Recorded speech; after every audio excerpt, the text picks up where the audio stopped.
Hello everyone, welcome to Sugi Cooks. In this video, I'm going to share how to prepare mushroom peas kurma South Indian style. This is one of the easiest and tastiest curry you can prepare with mushroom. I've taken 2 cups cleaned and chopped mushrooms, half cup frozen peas, half cup coconut cashew paste with 2 coconut slices and 8 cashews. Soak them in warm water for 10 minutes and then grind them smooth using a blender. 1 large onion finely chopped, tomato puree of 1 large tomato, 3 tablespoon oil, half teaspoon each of mustard seed, urad dal and cumin seed and quarter teaspoon of fenugreek seed. The addition of cumin and fenugreek seed gives a very good South Indian flavor to this kurma.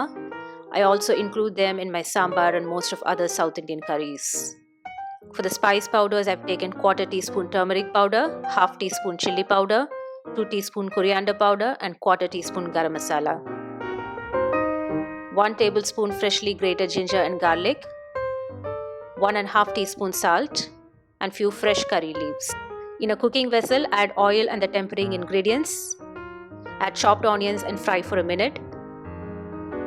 Add grated ginger and garlic and curry leaves. Give a quick mix. Next, add the spice powders and quarter cup water. Mix well. Next, add the tomato puree. Now adding the coconut cashew paste and cook until all the masala comes together. Now add the chopped mushrooms and the frozen peas and required salt. Mix well and cook in medium flame for 5 minutes until mushroom leaves out its moisture.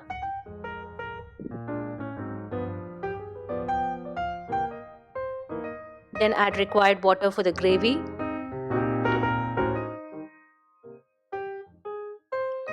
Mix well and allow the gravy to boil. Then cook covered and simmer for 10 minutes. The gravy is now well cooked. The mushroom and peas are so tender and juicy. Take them out in a serving bowl. As an easy weeknight dinner, have them with just plain steamed rice and some crunchy fries. It's a very satisfying meal. Thanks for watching my video. If you're new to my channel, please subscribe and press the notification bell so that you don't miss out on any of my future video updates. See you very soon in another interesting recipe. Until then, happy cooking and stay healthy.